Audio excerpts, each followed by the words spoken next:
اور خاص طور پر جو دو چیزیں میں نے عرض کی تھی، ایک غصہ اور ایک نفسانی خواہش، جنسی خواہشات، یہ دو بنیاد ہیں جن سے اخلاق خراب ہوتے، تو ان کو مٹانے کی ضرورت ہوتی ہے، اور اس کو مٹانے کے لیے مجاہدہ کرنا پڑتا ہے، اور صوفیاء کرام نے بڑے بڑے مجاہدے کرائے ہیں اسی غصے کو مٹانے کے لیے اور اسی نفسانی خواہش کو مغلوب کرنے اور اپنے قابو میں کرنے کے لیے مجاہدات کرائے ہیں حضرات صوفیاء کرام نے۔ آپ نے شاید واقعہ سنا ہوگا، حضرت شاہ عبد القدوس گنگوئی رحمۃ اللہ علیہ کے ایک خلیفہ تھے، وہ چلے گئے خلافت لے کر اپنے ملک بلخ میں، ان کے جو صاحبزادے تھے جب تک والد حیات تھے تو بے فکری میں وقت گزارا، جیسے صاحبزادوں کی کے نخرے ہوتے ہیں، تو وہ صاحبزادگی میں سارا وقت گزار دیا اور اپنے والد سے وہ دولت حاصل نہ کر سکے۔ بعد میں جب حضرت ان کے والد کی وفات ہو گئی تو خیال آیا کہ ساری دنیا میرے والد سے فیض اٹھا کر چلی گئی اور میں محروم رہ گیا، تو انہوں نے دیکھا کہ ایک سب سے بڑے جو خلیفہ ہیں حضرت شاہ عبد القدوس رحمۃ اللہ علیہ کے، ان کو خط لکھا کہ میں آپ کی خدمت میں آنا چاہتا ہوں۔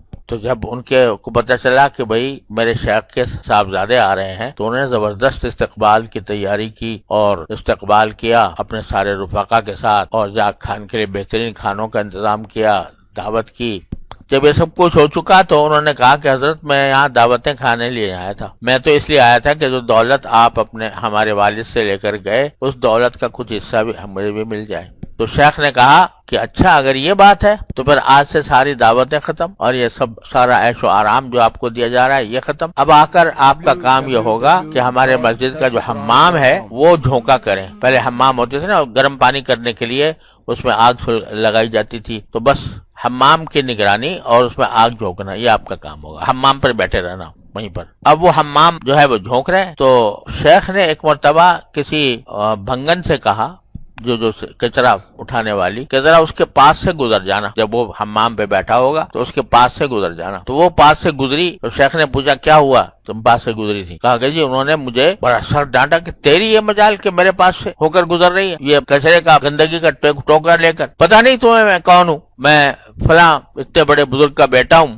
اور تو میرے پاس یہاں سے گزرتی ہے۔ تو کہا کہ ٹھیک ہے، پتہ چل گیا کہ کیا صورتحال ہے۔ کچھ عرصہ پھر وہ حمام جھونکتے رہے، تھوڑے دنوں کے بعد اس سے کہا بنگن سے کہ ایسا کرنا کہ ذرا تو پہلے جتنی قریب سے گزری تھی اس سے زیادہ قریب ہو کر گزر جانا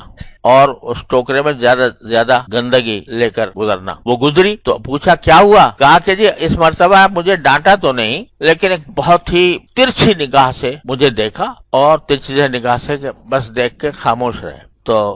شیخ نے کہا کہ خیر الحمدللہ کچھ فائدہ ہو رہا ہے۔ آگے کچھ عرصے کے بعد پھر اس سے کہا کہ ایسا کرنا قریب سے گزرنا اور ٹوکرے میں سے کچھ کچرا جو ہے وہ بھی پھینک دینا اس کے اوپر۔ تو جب وہ گزری تو کچرا بھی تھوڑا سا پھینکا تو پوچھا کیا ہوا؟ کہا کہ اس مرتبہ تو انہوں نے مجھے اپنی تو کچھ پرواہ نہیں کی، مجھ سے کہا کہ تیرے چوٹ تو نہیں لگی؟ کہا کہ الحمدللہ۔ تو یہ جو دماغ میں خناس ہوتا ہے انسان کے، یہ آسانی سے نہیں جاتا، یہ بڑے مجاہدوں سے جاتا۔ یہ غصے کا خناس، اپنی بڑائی کا خناس دل میں، یہ مجاہدوں سے، بڑے مجاہدوں سے گزرنا پڑتا ہے، تب اس کا علاج ہوتا ہے۔